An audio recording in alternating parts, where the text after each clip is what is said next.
Hey everybody, and welcome back to my channel. My name is Cassie and you're watching Shay with the Hobbies.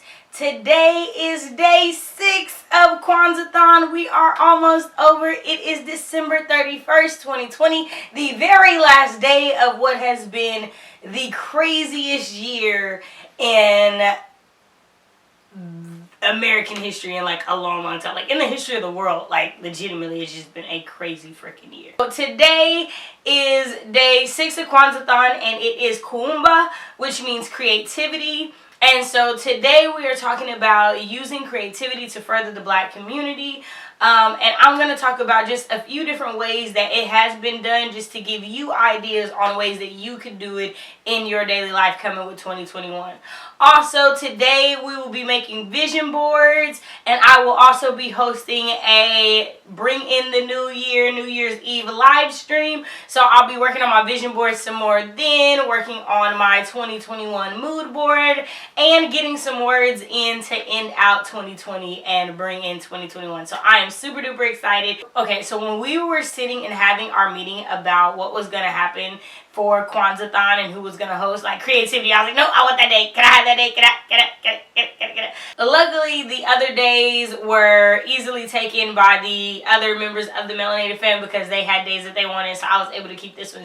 As far as using creativity to further the Black community, I'm going to give you different instances in which other creative people in the Black community have used their talents, their creativity to help. First one that pops into my mind is the lovely Queen Billie Holiday and what she did with the song Strange Fruit. I will leave a link to a video in the description box below where you can hear that song if you have never heard it. But essentially the song is entitled Strange Fruit, and it is about lynching in America, and she put at the forefront of her career this song that illustrated what our plight was at this time as Black people. And it took a lot of guts. It took a lot of courage. But it also took feeling the need to take a stand and using the best way she knew how to do it. I will always admire that. It's a song that like brings me to tears even talking about it now. Like I'm trying to like hold it in because the lyrics of the song are so powerful, and then there are so many creative people who have made visuals to go with those lyrics on YouTube, and even like everything about what that song says and has the power to do is amazing to me, and I don't think that it should ever be something that we take lightly. A more modern example of using your platform to stand up, I would say, was Beyonce's Super Bowl performance.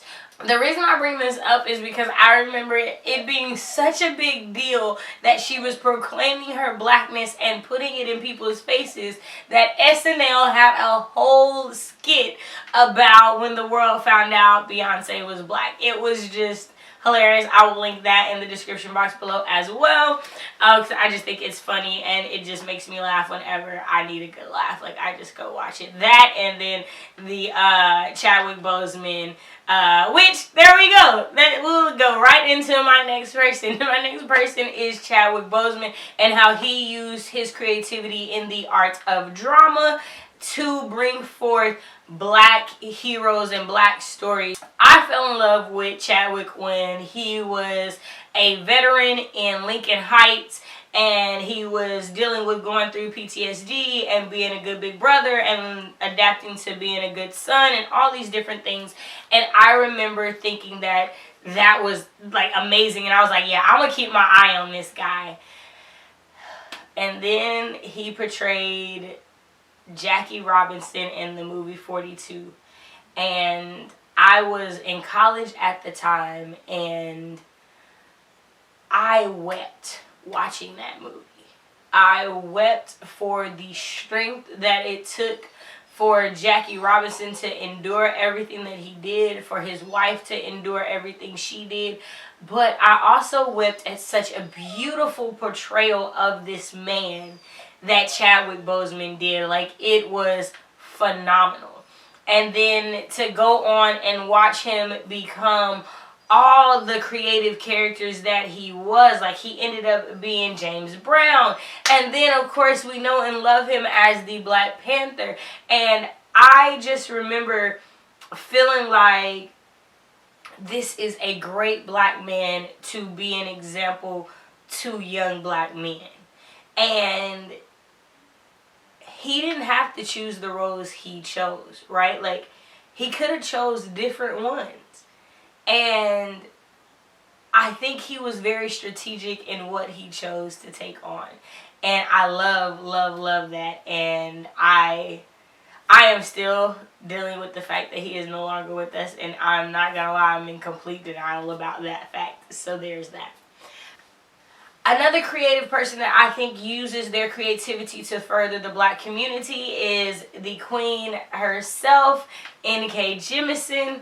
I think this because I feel like she is very strategic in her storytelling. Like, she makes it so that you can't help but understand what it's like to be black in America, even if you, on a normal basis outside of this storyline, wouldn't. It's really hard to not be able to understand what's driving Esun in the Broken Earth trilogy. It's really hard to not be able to connect with losing Uchi and losing Nesun as a mother, whether you are white or black, right? Like, it's really hard to not be able to understand that in the context of the story. And so I love it because it's a really simple way to turn the racist ideology that you can't understand what it's like to be black on its head. Like, I remember reading her book and legitimately getting chills at the comparisons and the parallels and just getting excited thinking about how many people were rooting for black people in that book without even realizing. Like, I just think it's just amazing. Another black writer that I think uses their creativity to further the black community is another queen and the very first black writer to draw me into reading and writing, and that is Mildred D. Taylor. Y'all, so yesterday I was working on my post for a coming of age story, and I chose a Mildred D. Taylor book, The Road to Memphis. And so as I'm writing the portion for the Instagram post, I begin to, like, let me look up and make sure she's still alive. Because, like, if I want to put that in there, that I'd love to meet her if she is. And I go, y'all, I found out that she wrote the 10th and final book in the Logan family saga. And when I tell you, I wept. Like, this woman wrote the first books in the 1970s. Well before I was born. And by the time I got to elementary school, it was required reading. And I read Roll of Thunder, Hear My Cry. And it absolutely changed my life and my thought patterns on everything. And the intensity at which the beginning of education being important to Cassie Logan in the stories, I feel like it was just another way to reaffirm that belief in me as a child. Like, I want to be like Cassie. Cassie was smart and she was into books and she was gonna go to school and she was gonna go to college. So like I don't know if I'm making sense. I don't know if you guys, I feel like you guys have had characters like that. Like, you felt like you were similar to and you wanted to be like I know I'm older than some of you guys, so I know some people are like Harry Potter and all that kind of stuff and Katniss and whatnot. Like, that wasn't me. Like, I was already like into other books by the time those came out, or got like popular, I guess.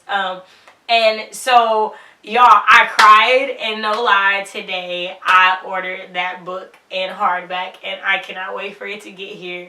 It is probably the most exciting thing for January that I am like, I have other books that I'm supposed to read, and I feel like I'm going to read that one first solely because,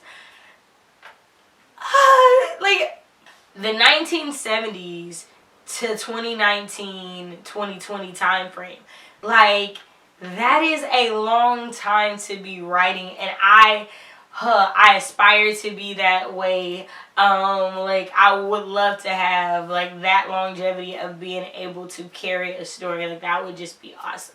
The one thing that I want you to take away from this video, after hearing how all these different people use their creativity to bring forth different things in the world and different thoughts and provoke different conversations, is to think about what you could be robbing the world and the Black community of if you held off on your creative endeavors. Like, definitely think about the things that you could possibly change with just stepping outside of your comfort zone and doing that creative thing. So as we roll out of 2020 and into 2021, I want to encourage you to be creative this year. Get out of your own head, do that thing, write that song, draw that picture, create that app, write that story, dance that dance, whatever it is that you do. Like, I just encourage you to do that. Alright guys, I want to thank you so much for watching this video. I hope you have a fantastic rest of your day. Don't forget, tomorrow is the final day of Kwanzaathon. We have been giving you guys 7 days of Kwanzaa related videos, and tomorrow we will be bringing it to an end as we bring in the new year. We will be on the Naked Fireflies channel. You will find all of that information down in the description box below. Thank you so much for watching. I hope you have a fantastic rest of your day. Bye.